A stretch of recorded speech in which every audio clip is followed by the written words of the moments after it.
Live news, खबर तो पक्की है। नमस्कार, मैं शंभू कुमार, आप देखें लाइव 24 न्यूज। आज शिक्षा मंत्री सुनील कुमार प्रेस कॉन्फ्रेंस की है। प्रेस कॉन्फ्रेंस में उन्होंने दशहरा, दिवाली, छठ का एक तोहफा दे दिया बिहार के शिक्षकों को। और क्या दिए तोहफा, उनके प्रेस कॉन्फ्रेंस में सुनिए। जो सक्षमता पास शिक्षक उनके लिए, जो पति पत्नी सरकारी नौकरी कर रहे हैं, दोनों नौकरी कर रहे हैं उनके लिए, और दिव्यांगों के लिए उन्होंने क्या कहा प्रेस कॉन्फ्रेंस में सुनिए। उनका बल्ले बल्ले है। और आज के इस प्रेस कॉन्फ्रेंस में आप सभी का स्वागत है।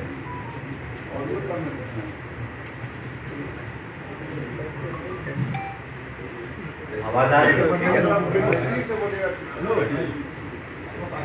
आप सभी को नमस्कार और आज के इस प्रेस कॉन्फ्रेंस में आप सभी का स्वागत है। जो भी आप सभी प्रिंट मीडिया और इलेक्ट्रॉनिक मीडिया से आए हैं, आप लोगों का आज बुलाने का कारण और वजह यह है कि कई दिनों से ये सवाल उठ रहे थे कि शांतरण नीति, जो ट्रांसफ़र पॉलिसी है शिक्षा विभाग की, क्या होगी। तो इस पर हम लोगों ने काफ़ी व्यापक विचार विमर्श किया। जो शिक्षकों ने अपने पिटिशन्स दिए, जो जनप्रतिनिधि हैं, उन लोगों से हम लोगों ने वार्ता की। और ज़िलों में हम लोग जब भ्रमण के लिए गए, हम भी गए, हमारे पदाधिकारी गए, तो उस वक्त हमें जो फीडबैक मिला, तो कुल मिलाकर के हम लोगों ने उसके बाद एक पॉलिसी बनाई और पॉलिसी को यथासंभव हम लोगों ने बहुत ही उदार रखने का काम किया है, ताकि जो भी शिक्षक हैं हमारे, उन्हें कम से कम कठिनाइयों का सामना करना पड़े।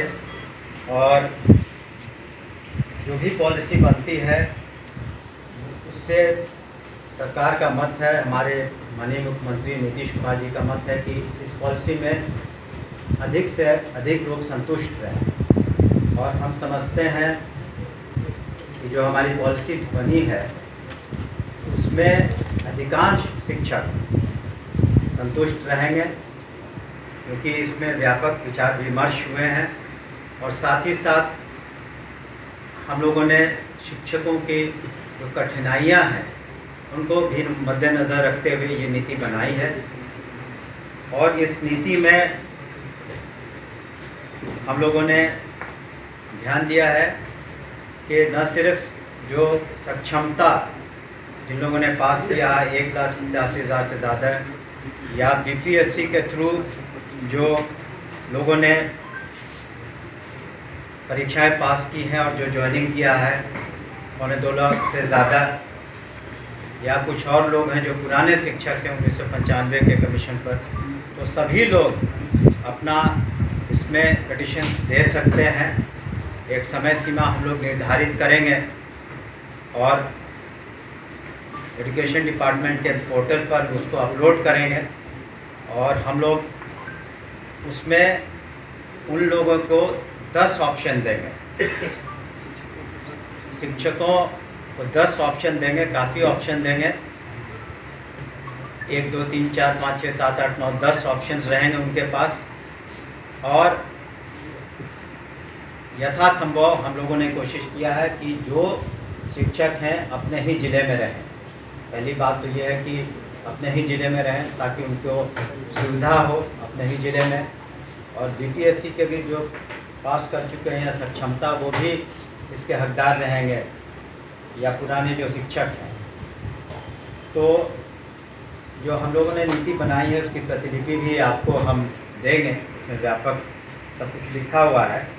लेकिन हम लोगों ने ये ध्यान रखा है सबसे पहले कि अगर किसी को असाध्य रोग हो या गंभीर बीमारी हो या फिर दिव्यांगता के कारण या फिर मानसिक कोई समस्या हो, तो इन सबों को हम लोग काफ़ी कुछ प्राथमिकता देंगे। उन लोग पर हम लोग विशेष ध्यान देंगे कि उनके बीमारी इत्यादि के कारण उनके इलाज में दिक्कत ना हो और उनको सुविधा हो। हमने पहले भी ये बात रखी थी। और उसके अलावा जो वैसी महिलाएं हैं जो विडोज़ हैं या किसी कारणवश सिंगल हैं, तो उन लोगों के बारे में भी हम लोगों ने विशेष ध्यान रखा है।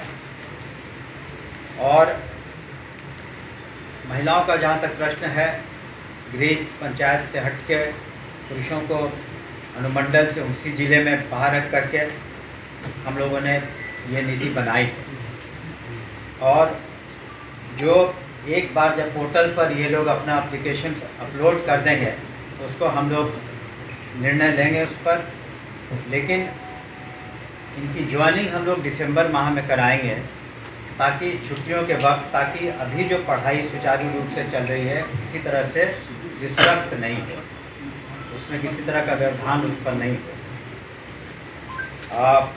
हम माननीय मुख्यमंत्री नीतीश कुमार जी को भी धन्यवाद देना चाहेंगे कि उनके दिशा निर्देश में जो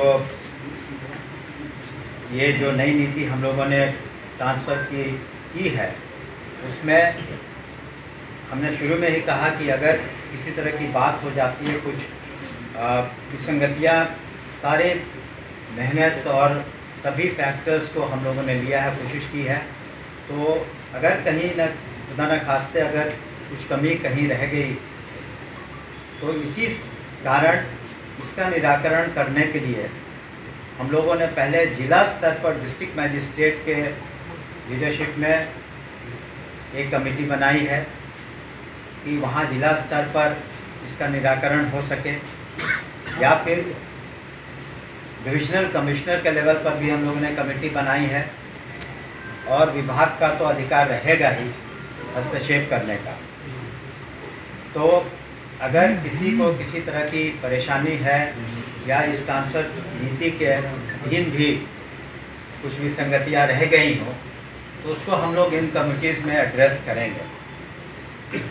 तो हर व्यापक पैमाने पर हम लोगों ने विचार विमर्श किया है, सभी के जो विचार हैं उसको हम लोगों ने डिस्कस किया है, हमारे CS साहब से और सभी पदाधिकारियों से हम लोगों ने डिस्कशन किया है, और उसके बाद ये नीति लाई है।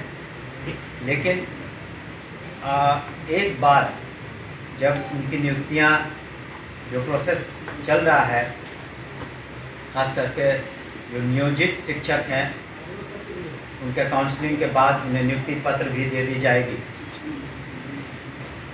दिया जाएगा। उसके बाद वो लोग सरकारी सेवक हो जाएंगे। लेकिन उनसे भी हम अपेक्षा करेंगे, विभाग करेगा, सरकार करेगा, माननीय मुख्यमंत्री जी भी करेंगे कि अब आप सरकारी सेवक हो गए हैं तो बिल्कुल डिसिप्लिन के तहत उन्हें रहना होगा। उन्हें फ़ायदे भी हैं जो एक सरकारी सेवक को होता है, पोस्ट रिटायरमेंट या सरकारी सेवक को अन्य जो सुविधाएं दी जाती हैं उन्हें मिलेंगी।